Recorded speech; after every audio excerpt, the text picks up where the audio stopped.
오늘 우리는 에베소 2장 6절로 9절까지 말씀을 통해서 오직 은혜로라고 하는 주제로 함께 말씀을 나누기를 원합니다.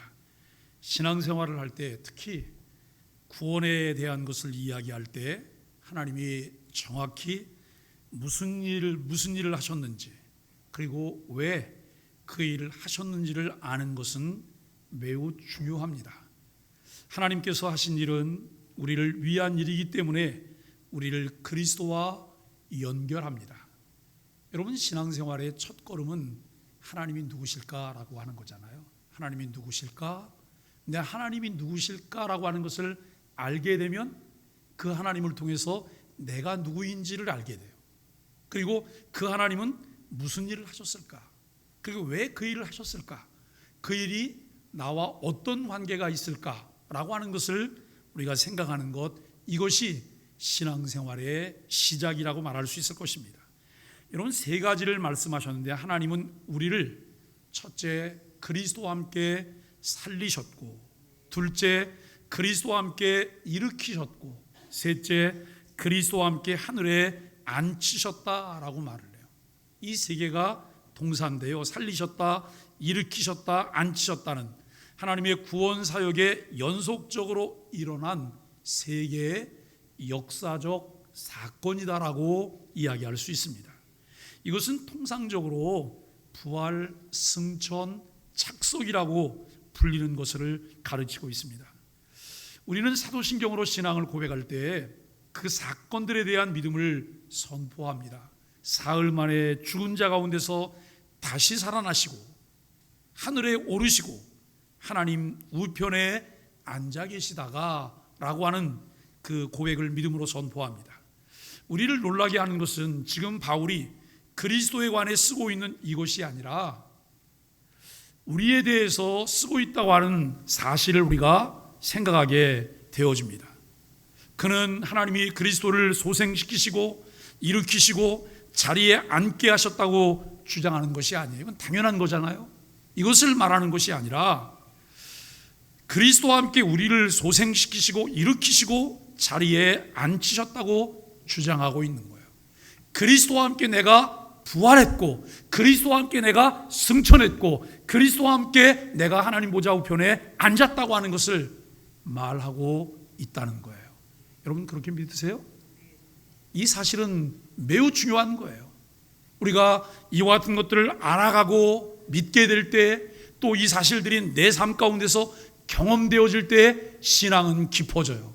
그때 비로소 우리의 삶을 통해 일어나는 것이 뭐냐면 믿음으로 살겠다고 하는 결단이 일어나는 거예요. 신앙으로, 말씀대로 순종하며 살겠다고 하는 결단이 일어나게 됩니다. 기독교 신약 기독교에서 기초가 되는 것은 하나님 백성이 그리스도와 연합되었다고 하는 이 개념이에요. 예수 그리스도를 주로 믿음으로 하나님의 새로운 사회 구성원이 되었는데, 그 구성원들이 지닌 독특성은 무엇일까요? 그저 그들이 하나님을 찬미하고 심지어 경배한다는 것만이 아니라는 거예요. 그들이 교회 교리들에 동의하는 것만이 아닙니다. 심지어 그들이 특정한 도덕적 기준에 따라서 산다는 것도 아닙니다. 그리스도를 주로 믿어 하나님의 가족으로 새로운 사회 구성원이 된 우리를 독특하게 만드는 것은 그리스도 안에라고 하는 거예요. 그리스도 안에 있는 백성으로 새로이 결속되어 있다는 사실이에요. 그리스도와 함께, 그리스도 안에, 그리스도와 연합되었다고 하는 이 사실이 독특한 것입니다. 그리스도와 연합함으로 그들은 실제로 그리스도의 부활과 승천과 착석, 하나님 보좌 우편에 앉는 것에 참여합니다. 이것은 예수 그리스도를 주로 믿게 된 그리스도인들이 그리스도와의 연합으로 그리스도와 함께 부활하고 승천하고 하나님 보좌에 앉게 된다고 하는 말씀이죠. 그리스도와 연합이 이루는 것은 그저 무의미한 기독교적인 신비주의가 아닙니다. 그리스도가 한편으로는 우리에게 새 생명을, 그리고 다른 한편으로는 새로운 승리를 주셨다는 것을 말씀하고 있습니다. 여러분, 많은 그리스도인들이, 많은 그 교회를 다니는 사람들이 하나님께서 우리에게 새 생명을 주셨다고 하는 것을 어렴풋이 지식으로만 알고 있어요. 그렇기 때문에 새 생명 안에 살지 못해요. 여러분, 어렴풋이 그것을 알고 새 생명 안에 살지 못하는 이들에게 새로운 승리에 대한 확신은, 그것은 너무나 우리와는 거리가 먼 거예요. 그래서 그리스도인으로 무기력해요. 마지못해 끌려다니는 수동적인 그리스도인으로 살고 있는 이 모습을 우리가 보게 되어집니다. 허물과 죄로 영원히 죽었고 본질상 진노의 자녀이었던 우리는 영적으로 살리심을 받고 깨어나 있게 되었습니다. 우리는 죄의 종이었고 사탄의 노예였으나 이제는 예수 그리스도와 함께 보좌에 앉게 되었습니다. 하나님은 왜 그 일을 하셨을까요? 하나님의 그 구원의 행동에는 그분의 동기가 있습니다. 여기서 주된 강조점은 하나님이 우리를 위해 행동하시게 된 것은 우리 안에 어떤 것, 나의 공로라고 하는 것이 아니라는 거예요. 내가 무엇이 있기 때문에, 내가 어떤 조건을 가졌기 때문에 하나님께서 그렇게 행동하셨을 거야, 아니라는 거예요. 하나님 자신 안에 있는 어떤 것, 무조건 주시는 그분의 은총이 그분으로 하여금 우리를 위한 일을 하시게 했다고 하는 거예요. 바울은 이것을 표현하기 위해서 4개의 단어를 사용했습니다. 지난주에도 함께 이 부분을 우리가 나눴습니다만, 첫째는 사랑입니다. 이 사랑은 그리스도 안에서 우리에게 영원한 복을 주시려고 하시는 하나님의 한결같은 성품이에요. 하나님은 사랑이십니다. 하나님은 사랑이십니다. 여러분, 그 사랑이 느껴지십니까? 그 사랑을 느끼고 있나요? 그 사랑을 내가 느끼지 못할 때 나도 여러분 그에게 사랑으로 반응할 수가 없는 거예요. 그 사랑을 느끼지 못할 때 나는 여러분 신앙생활이 냉담할 수밖에 없는 거죠. 두 번째는 긍휼입니다. 이 긍휼은 그리스도가 우리를 위해 십자가에서 받으신 형벌로 인해 우리에게 마땅히 내려야 할 형벌을 내리지 않으시는 하나님의 성품이에요. 세 번째는 은혜입니다. 이 은혜는 죽기까지 복종하신 그리스도로 인해 우리의 필요를 넘치도록 채워주시고자 하시는 하나님의 성품입니다. 자격 없는 우리에게 거저주시는 하나님의 은혜를 말합니다. 네 번째는 자비하심이죠. 이 자비는 우리와 같은 모습으로 우리를 대신하여 십자가를 지실 만큼 자신을 아낌없이 내어주신 하나님의 성품이에요. 나를 위해서, 나는 주님을 알기도 전에, 내가 아직 죄인이었을 때, 내가 아직 원수였을 때 하나님께서 우리를 사랑하셔서 아들 예수 그리스도를 내 대신 십자가의 대속물로 내어주셨다고 하는 하나님의 놀라우신 그 은혜와 자비를 우리가 생각하게 되어집니다. 하나님의 긍휼하심이 아니면 다시 살리심을 얻게 되는 것은 불가능한 일입니다. 이 긍휼은 아래로 그리고 밖으로 향하는 사랑입니다. 우리는 진노 아래에 있었습니다. 오직 사랑으로만이 진노를 이기고 승리할 수 있습니다. 우리는 본래 하나님의 손에서 심판받을 수밖에 없었던 존재죠. 그런데 우리는 요즘 이렇게 노래를 해요. 심판이 나에게 없네, 그래요. 주의 피로 내 죄에 가렸기 때문에 나에게는 심판이 없다는 거예요. 우리가 여러분 허물이 많잖아요. 죄가 있잖아요.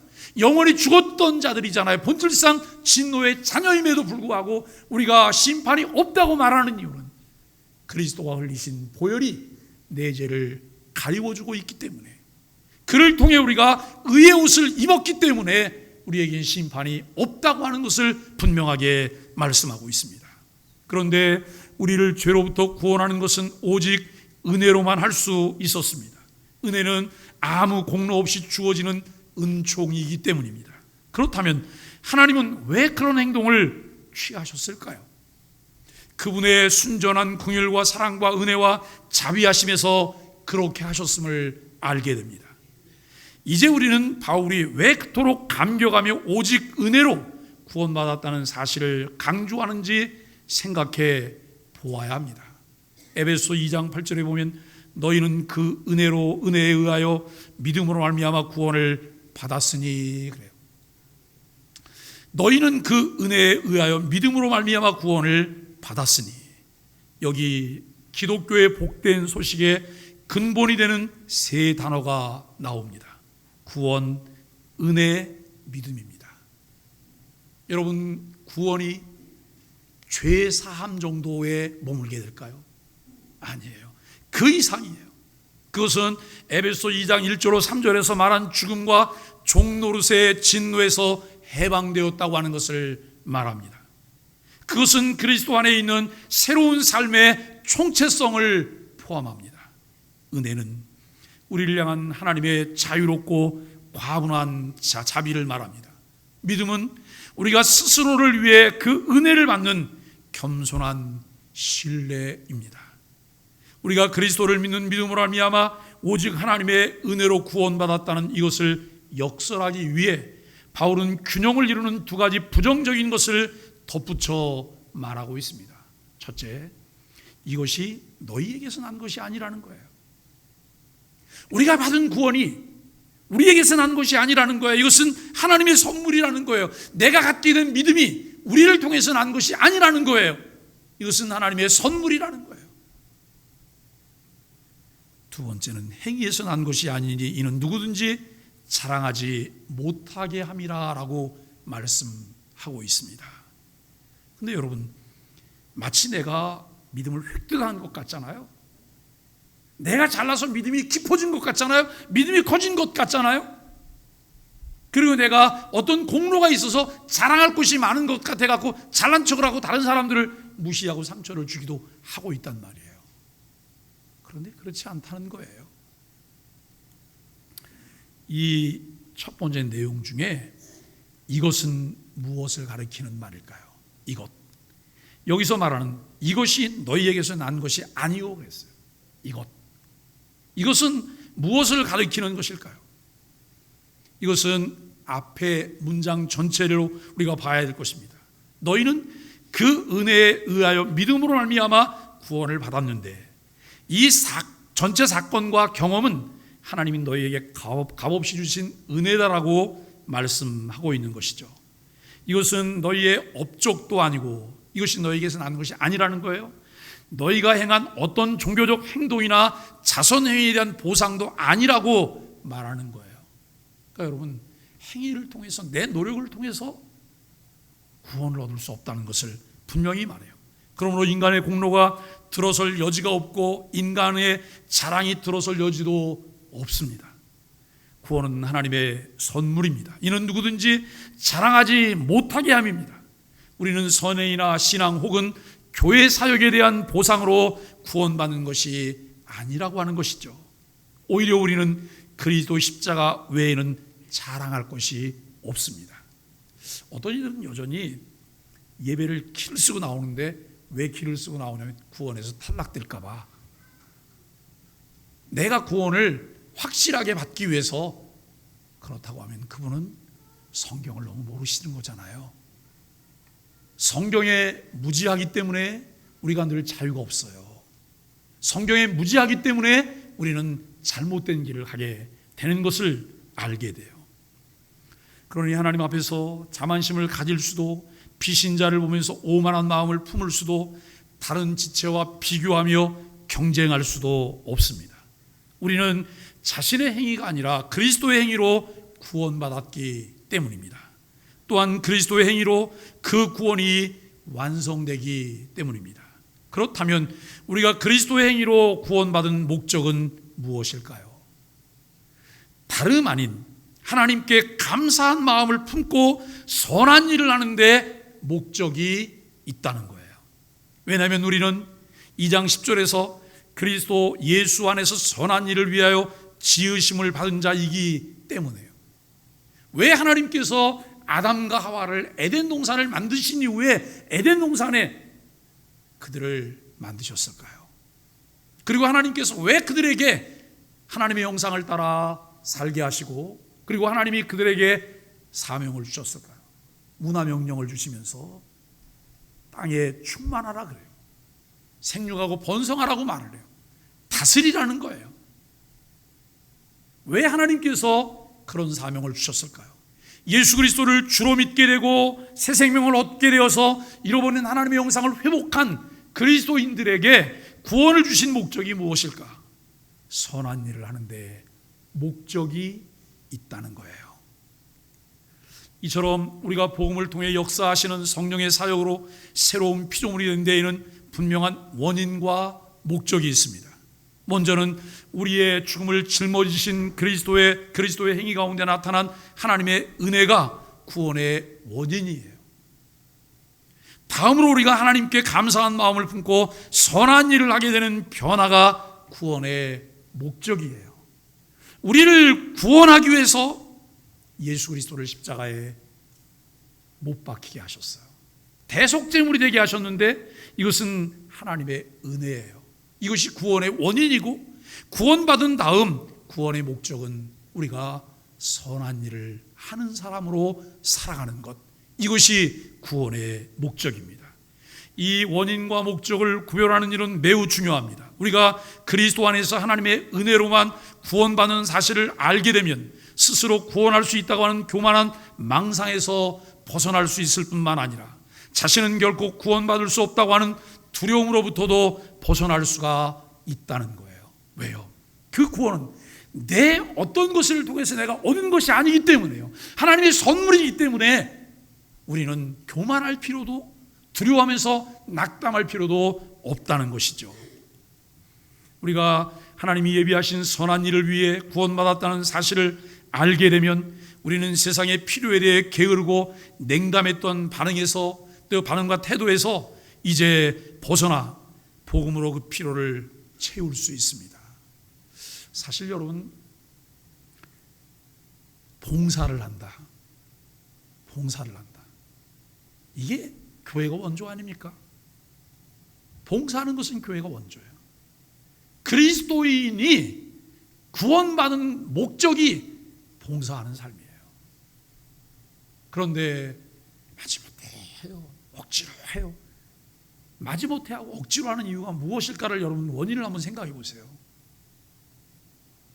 첫째는 내가 구원받았지만 구원받은 목적이 뭔지에 대한 이해가 없는 거예요. 그죠? 그리고 어쩌면 내가 구원받았다고 착각하고 있으면 나는 구원의 은혜가 내게 없을 수도 있는 거예요. 그렇다면 우리는 이 일이 내 일처럼 여겨지지 않아요. 이 일이 내 일처럼 여겨지지 않아요. 마치 공로처럼 생각해요. 그래야 스스로를 무가치하고 쓸모없게 여기던 생각에서 우리가 벗어나야 되는데, 그러려면 내가 구원받은 것이 하나님의 은혜이며 그리고 구원받은 목적은 선한 일을 위한 것이라 라고 하는 것입니다. 이렇듯 하나님은 교회의 구성원으로서 각 사람이 감당해야 할 서로 다른 종류의 선한 일을 예비해 놓으셨습니다.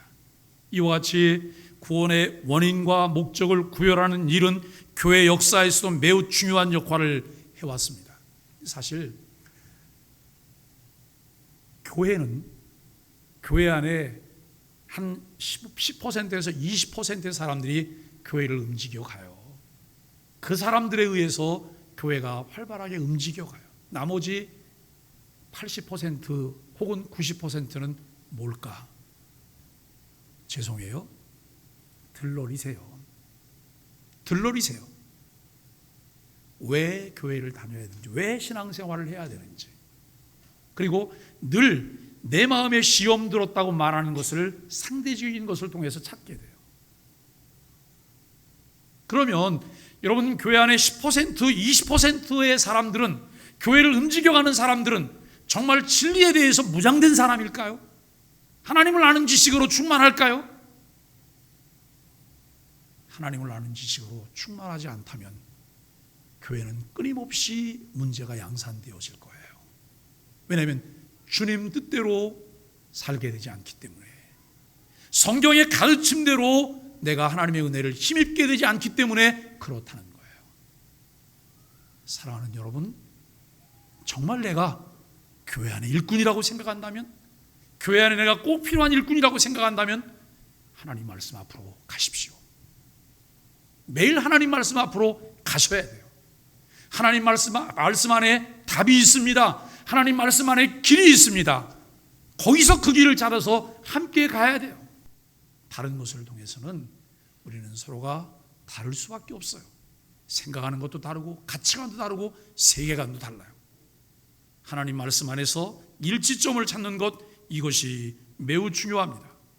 간혹 은혜라는 말은 마치 여러분 풋볼이라고 하는 한 단어가 미국에서는 미식 축구를, 호주에서는 럭비를, 영국에서는 축구를 가리키는 처럼 서로 다른 의미로 사용되어 왔습니다.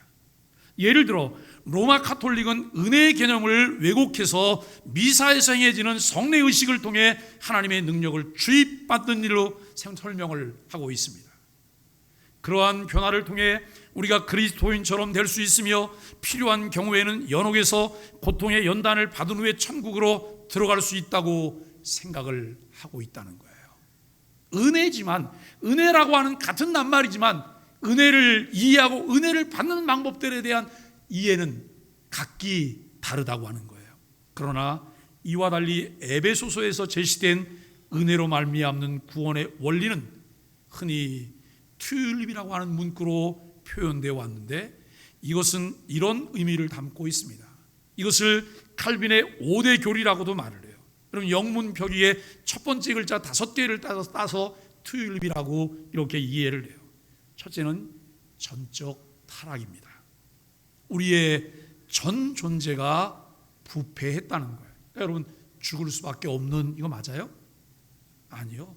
영원히 죽었던, 이미 영원히 죽었던, 에덴 동산에서 범죄하고 에덴 동산에서 쫓겨날 때 그들은 벌써 영원히 죽었던 자예요. 영적 죽음을 말하고 있어요. 하나님과의 관계가 단절된 상태를 우리는 영적 죽음이라고 말하게 되는 것입니다. 두 번째는 무조건적 선택입니다. 하나님이 자격 없는 우리를 선택하셨다고 하는 거예요. 하나님이 훗날 상황을 보고 선택하셨다고 하면 하나님 고르셨잖아요, 이렇게 말할 수 있을 거예요. 그런데 하나님이 언제 선택하셨다고요? 창세 전에 하나님이 천지 만물을 만드시기 전에 그의 기쁘신 뜻에 의해서 하나님께서 사람들을 선택하셨다는 거예요. 세 번째는 제한 속죄입니다. 하나님이 선택하신 사람들을 위해 그리스도가 죽으셨다는 거예요. 모든 사람들에게 복음이 들려지지만 그 복음에 반응할 수 있는 사람들이 어떤 사람들일까요? 선택받은 사람들이요. 네 번째, 불가항력적 은혜예요. 이것이 하나님이 은혜를 베푸실 때 우리가 그분께 저항할 수 없다고 하는 거예요. 선택된 자들은 하나님의 은혜가 그들에게 임할 때 그들이 이것을 거절하지 않아요. 거절하지 못해요. 물론 때가 있어요. 때가 있기 때문에 여러분 믿는 이 선택된 자들은 주님께로 돌아오게 된다고 하는 것을 생각합니다. 그리고 다섯 번째는 성도의 인내 견인이라고 하는 거예요. 성도가 혹 방황하며 이탈하는 시간이 있을지라도 하나님이 그로 하여금 끝까지 믿음으로 인내하게 하신다고 하는 것을 알게 됩니다. 어떤 이들이 열심히 교회를 다녀요. 근데 어느 날 교회를 그만뒀어요. 아예 신앙생활 자체를 안 해요. 그리고 하나님 없는 것처럼 살아요. 우리가 여러분 두 가지로 살펴봐야 돼요. 이분은 예수 그리스도를 전혀 구주로 영접한 적이 없을 수도 있고, 아니면 이분은 하나님의 택자가 아닐 수도 있어요. 두 가지로 보아야 되는 거예요. 우리가 여러분 예수 그리스도를 구주로 영접했는데 시험거리가 시험 들어서 교회를 떠났어요. 그리고 주님을 떠나서 가나안 교인으로 살아가요. 하나님은 끝까지 그들이 돌아오도록 하나님이 하세요. 우리가 여러분 아침마다 창세기를 보다가 이제 이번 주간에 창세기가 맞춰지는데, 창세기를 보면서 함께 깨닫게 된 것이 무엇일까요? 하나님이 아브라함을 부르세요. 아브라함을 부르시고 이삭을 부르시고 야곱을 부르시고 그리고 요셉을 세우시고, 그들이 한없이 많이 부족한 것이 있지만 결국 하나님이 시간 속에서 그의 기쁘신 뜻대로 이들을 만들어 가신다는 사실이에요. 여러 가지 상황 속에서 그들이 하나님의 주권을 인정하게 되고 하나님의 섭리를 따르게 되는 이 부분으로 만들어져 간다는 거예요. 여러분, 한 부분만 보고 사람을 판단하는 것은 성급하잖아요. 짧은 시간을 보면서 슬럼프에 빠졌다고 낙심할 필요가 없다는 말씀이에요. 성경에서 말하는 은혜의 개념은 자격 없는 우리에게 베푸시는 하나님의 호의라고 하는 것을 잊어서는 안 됩니다. 그 호의란 우리에게서 찾을 수 없는, 또 우리로서는 받을 수 없는 선물을 하나님이 베푸신다는 의미입니다. 특히 그리스도의 의를 우리에게 베푸신다는 의미입니다. 이 의는 곧 그리스도의 희생 가운데 나타난 하나님의 의를 우리에게 말씀하고 있습니다. 이런 종교개혁자들은 그 진리를 이렇게 또 요약을 했어요. 이것을 5개의 솔라라고, 5 솔라라고 우리가 말하기도 하는데, 첫째는 오직 성경, 두 번째는 오직 그리스도, 세 번째는 오직 믿음, 오직 은혜, 네 번째는 오직 믿음, 다섯 번째는 오직 하나님께 영광입니다. 오늘 신앙생활을 하면서 우리가 이렇게 생각을 한번 해보세요. 신앙생활 우리가 선택을 한 거예요? 아니면 하나님께서 나를 부르셔서 우리가 응답을 하게 된 거예요? 내가 선택을 하셨어요? 하나님이 부르셔서 응답하신 거예요? 이거 굉장히 중요하거든요. 내가 선택했으면 주도권이 나에게 있잖아요. 언제든지 나는 그만둘 수 있어요. 에이, 이제 그만할 거야. 그리고 탈탈 털어버릴 수 있어요. 그런데 그 부르심의 주체가 하나님이란 말이에요. 그래서 내가 거기에 응답했어요. 그렇다면 우리에게 필요한 것이 무엇일까요? 예수 그리스도를 주로 믿고 고백해서 구원받게 되는 것은 외부로부터 우리에게 주어지는 하나님의 은혜에 의해서 우리가 아무것도 한 것이 없는데 구원을 받게 된 거예요. 구원은 오직 은혜로, 믿음으로 내가 구원을 받는다고 말하지만 믿음 자체도 하나님이 주시는 선물이기 때문에 우리는 은혜로 구원받았어요. 그렇다면 구원받고 새 생명을 입은 우리들에게 필요한 것이 무엇일까요? 그 다음에는 점진적인 성화예요. 자라감이에요. 그리스도의 장성한 분량에까지 계속해서 우리가 자라가게 돼요. 근데 여러분, 그 자라감은 들음을 통해 우리에게 주어져요. 하나님 말씀을 들을 때 믿음이 생겨요. 그리고 우리가 성경을 통해서 희망을 말할 수 있어요. 정말 세상에 희망이 있을까? 제가 지난주 안에 주민자치가 워크숍을 다녀왔잖아요. 순천에 있는 도시재생마을을 방문을 했는데 참 많은 걸 보고 느꼈어요. 그 학교가 과거에는 학생이 3,400명이었대요. 지금은 학생이 몇 명인지 아세요? 210명이 전교생이에요. 그러면 3,400명이 학교를 다닐 때 그 건물이나 운동장이 얼마나 넓었겠어요? 이건 매년 텅텅 비어있는 데를 관리하는 관리비만 굉장히 많이 쏟아붓다가 도시 재생하면서 이 부분을 반 정도를 도시 재생하는 데서 그 교실들을 쓰기 시작해요. 학교 운동장을 갔는데 저는 그런 운동장을 처음 봤어요. 넓은 운동장인데 운동장 가운데 이 동산이 하나 있어요. 동산이 있고 아이들이 거기서 놀 수 있도록 하고, 그리고 공을 차는 아이들을 위해서 운동장을 3개로 나눠놨어요. 5, 6학년 운동장, 3, 4학년 운동장, 1, 2학년 운동장. 뭐 아이들 110명이 210명이니까 여러분 운동장이 넓을 필요도 없고, 그 운동장을 불안해서 엉아들 노는데 동생들이 놀 수도 없어갖고 밀려나는 그런 일도 없고, 모든 사람들을 골고루 배려한 그런 운동장을 만들었고, 학교 담장이 정말 대단했어요. 그 담장 디자인을 아이들의 아이디어로 이 학교 담장을 디자인하고 그대로 옮겨갔다는 거예요. 그냥 다 막힌 담이 아니에요. 블럭인데 블럭이 다 구멍이 뚫려 있어요. 근데 구멍이 다 뚫려 있는 게 아니에요. 어떤 블럭 앞에는 아크릴판이 이렇게 덮여 있어요. 그리고 그 안에 아이들이 원하는 작품을 다 갖다 놓았어요.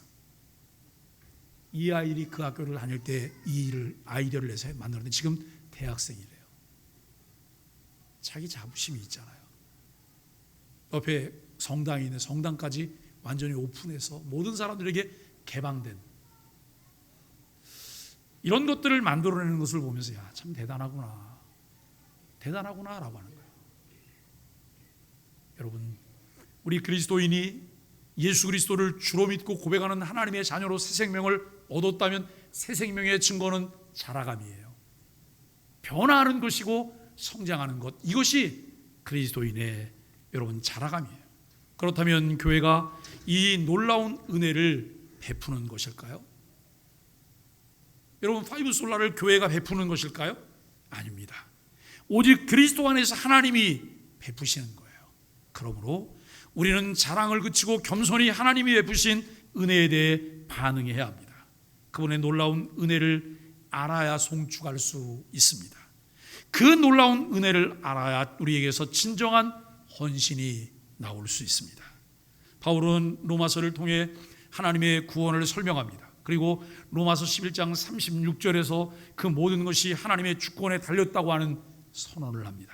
이는 만물이 주에게서 나오고 주로 말미암고 주에게로 돌아갑니다. 그에게 영광이 세세 있을지어다. 아멘. 이렇게 선언을 해요. 그리고 난 후에 12장에서 하나님의 은혜로 구원받은 하나님의 백성이 된 이들에게 구원받은 자로서 어떻게 살아야 하는지를 말씀하고 있어요. 너희 그 은혜를 받았지 않냐? 그 은혜를 받았다면 이렇게 실천하면서 살아야 되는 것이 그리스도인이다라고 말을 해요. 1절에서 그러므로 형제들아, 내가 하나님의 모든 자비하심으로 너희를 권하노니 너희 몸을 하나님이 기뻐하시는 거룩한 산제물로 드리라. 이는 너희가 드릴 영적 예배니라.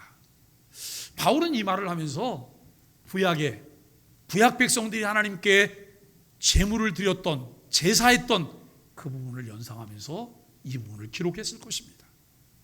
거룩한 산제물로 드리라는 거예요. 무엇을요? 너희 몸을 하나님께 거룩한 산제물로 드리라. 그 제물이, 여러분, 제사가 어떤 제사인가에 따라서 방법이 달라지죠. 번제로 드린다고 하면 각을 뜹니다. 각을 떠서 모든 부정한 것들을 내어버리고 그 다음에 여러분 불로 태워서 드리는 거예요. 마치 그와 같이 나를 하나님께 드리라는 거예요. 근데 여러분, 나를 드리려고 하는데 자꾸 말이 많아요. 하나님께서 아브라함에게 아들 이삭을, 100세에 얻은 아들 이삭을 모리아산에서 제물로 드릴, 번제로 드리라고 해요. 그래서 아들 이삭과 함께 갑니다. 나무도 짊어지고 불도 가지고 가요. 한참 가는데 아들이 이렇게 물어봐요. 아버지, 하나님께 제사할 이 불과 나무는 있는데 제물은 어디 있어요? 근데 아버지가 너가 제물이야 이렇게 말할 수 없잖아요. 그때 아버지의 심정은 어땠을까요? 그리고 모리아산에 도착해서 단을 쌌습니다. 나무도 쌌습니다. 그리고 이삭에게 말합니다. 이삭아, 하나님께서 너를 제물로 바치란다. 이삭이 아버지 아브라함보다 훨씬 힘이 셀 때예요. 그때가. 왜냐하면 청년이니까요. 자기 생각 있죠? 자기 의지도 있죠? 행동할 수 있어요. 그런데 이삭이 제물 되겠다고 제단 위로 올라갑니다. 여러분, 이것을 보면서 이삭은 온유한 사람일 뿐만 아니라 순종의 표상이다라고 그렇게 말을 해요.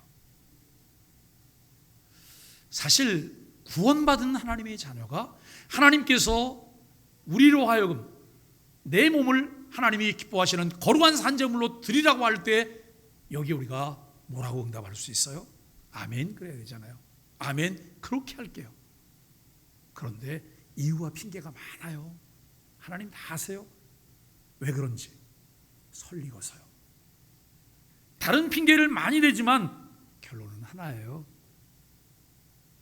신뢰하지 못하기 때문에, 하나님에 대한 믿음이 없기 때문에 라고 말할 수밖에 없을 것입니다. 그런데 여러분, 이렇게 드리는 것이 너희가 드릴 영적 예배라는 거예요. 그 너희가 도대체 누구예요? 구원받은 자들. 로마서 1장부터 11장까지를 통해서 여러분 구원에 관한 설명을 했는데, 그 구원에 관한 설명을 통해서 구원받은 자들, 그들이 하나님께 드려야 될 영적 예배라는 거예요. 여기서 중요한 것 두 가지입니다. 왜 영적 예배를 드리고 있는가라고 하는 거예요. 왜 영적 예배를 드리고 있는가? 둘째는 왜 영적 예배가 안 될까라고 하는 것이죠. 영적 예배는 너희 몸을 하나님이 기뻐하시는 거룩한 산제물로 드리는 것이라 말씀했습니다.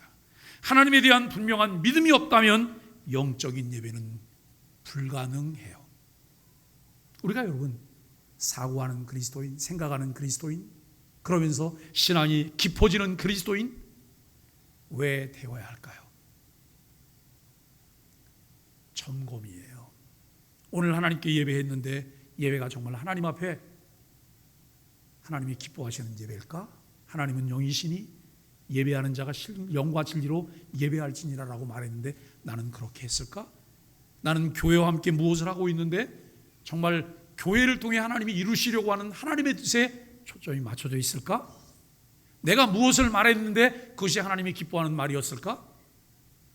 이게 우리가 고민하며 생각하고 돌아보고 반성하고 그리고 새롭게 가야 되고 이러면서 성장해 가야 될 부분이라고 하는 것을 생각하게 되어집니다. 하나님은 은혜로 구원받은 하나님의 백성들에게 전인적인 헌신인 거룩한 산제물을 요구하고 계세요. 전인적인 헌신을 주저하고 계십니까? 그저 주일날 교회 오면 내가 여러분 교회에서 조금 뭐 하면 그것으로 다 했다고 의무감으로 생각하십니까? 저는 그렇다면 그거 내려놓으시라고 말씀드리고 싶어요. 내려놓으세요. 왜요? 시험거리예요. 부담이에요. 아, 내가 와서 이렇게 하고 왜 누구는 안 오는 거야? 이거 부담이잖아요. 하나님께서 내게 주신 은혜가 감사해서 구원받은 하나님의 자녀로서 그 일을 하는 것이죠. 먼저 자신이 진심으로 하나님의 은혜로 구원받았는지 확인해 보십시오. 우리에게 하나님을 기쁘시게 할 만한 믿음이 있는지 우리 자신을 돌아보십시오. 교회 생활 갈등할 필요가 없어요. 하나님께서는 은혜로 예수 그리스도를 주로 믿고 그리스도와 연합되었을 뿐만 아니라 소유권을 그리스도께 양도한 사람들에게 하시는 명령이에요. 이것에 대한 믿음이 있기 때문에 하는 거예요. 여러분 교회가 억지로 뭘 맡기면서 억지로 뭘 하라고 하던가요? 제 목회 방향은 억지로가 아니에요. 자원해서 자발적으로. 속이 답답해 죽을 것 같아요. 그래도 기다려요. 왜요? 기다리면 어떻게 되니까? 아직 익지도 않았는데 그거 똑 따서 맛을 보면 버려야 돼요. 먹을 수가 없어요. 그런데 기다려야 돼요. 속이 썩으면서 기다려야 돼요. 신앙생활이 게을러지고 헌신의 삶이 이루어지고 있지 않다면 다른 이유와 핑계거리를 찾지 마십시오. 이유는 둘 중에 한 가지입니다. 아직 예수 그리스도를 믿고 있지 않거나 하나님과의 교제권으로부터 멀어져 은혜 밖에 서 있기 때문에 그렇다는 거예요. 내가 하나님과 또 하나님의 백성들과 교제하고 친밀한 관계가 이루어질 때 고민이 안 되는 거예요. 교회는 자발적 헌신을 통해서 세워지는 데가 교회예요. 왜요? 하나님이 하시기 때문에요. 부작용이 없어요. 그런데 억지로 권유하고 그리고 작정하고 이렇게 하면 반드시 부작용이 따라요. 작정해서 무엇을 하고 나면 공치사를 하게 되고 반대급부를 기다리기 때문에 여기에는 문제가 많이 생겨요. 신앙은, 은혜는 나를 하나님께 다 드리도록 해요. 왜요? 모든 것이 주께로부터 왔음을 인정하기 때문에. 성경은 우리에게 권면합니다. 로마서 12장 2절에 너희는 이 세대를 본받지 말고 오직 마음을 새롭게 함으로 변화를 받아 하나님의 선하시고 기뻐하시고 온전하신 뜻이 무엇인지 분별하도록 하라고 말합니다. 사랑하는 소망의 가족 여러분, 그렇습니다. 분별하고 결단해야 합니다. 하나님의 은혜가 아니면 아무것도 할 수 없습니다. 또한 우리는 스스로를 구원하려는 행동을 그치고 우리를 구원하신 이에게 감사드려야 합니다. 우리가 기쁨으로 그분께 순종하는 이유는 구원받기 위해서가 아니라 구원받았기 때문입니다. 우리는 본질상 영원히 죽었던 상태에서 구원받았습니다. 그리고 은혜 가운데 생명을 얻게 되었습니다. 하나님의 은혜를 왜 어메이징 그레이스라고 말할까요?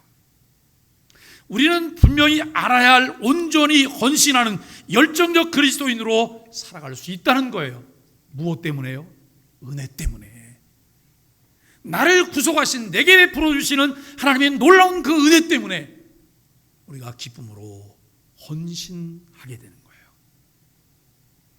간혹 우리 속에 있는 착각이 있어요. 내가 아니면 안 될 거라고요. 내가 아니면 안 될 거라고. 내가 해야 된다고. 근데 여러분, 그 내가 죽어야 되는 거예요. 내가 죽지 않으면 그것 때문에 교회가 불편해요. 하나님의 일이 망가져요. 다른 사람들에게 우리가 그리스도의 영광을 반사해낼 수가 없어요. 교회가 조롱거리가 되고 비판거리가 되고 비웃음거리가 돼요. 여러분, 하나님의 품격을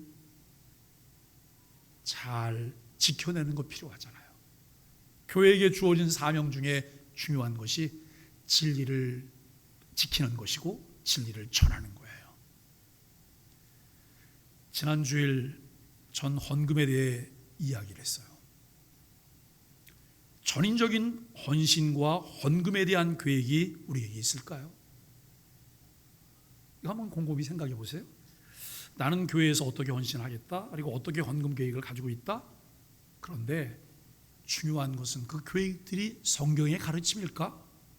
아니면 내가 그냥 상황에 따라서 판단해서 결정한 것일까? 어떻게 규모 있게 주를 사랑하며 교회를 통해 온전히 순종할 수 있는지를 생각해 보십시오. 이미 우리는 어떻게 하는지를 알고 있어요.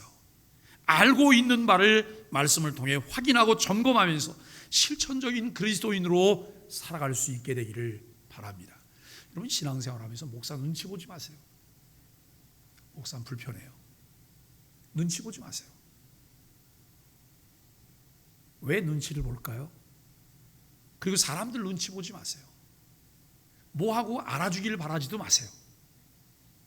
주님이 다 아세요. 이것이 성경적인 정신이잖아요.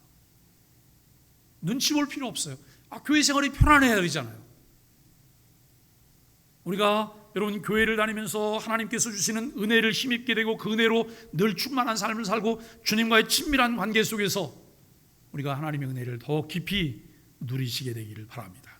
오직 하나님의 은혜로 구원받았음을 감사하면서 새로운 결단으로 신앙생활에 재점화하는 소망의 가족들이 되기를 예수 그리스도 이름으로 간절히 축복합니다. 함께 인사하겠습니다. 아시레 예수님 때문에 당신이 최고십니다. 우리 소망의 교회에서 함께 예배할 수 기쁩니다. 사랑하고 축복합니다. 313장 찬송하겠습니다.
내 임금 예수 내 주여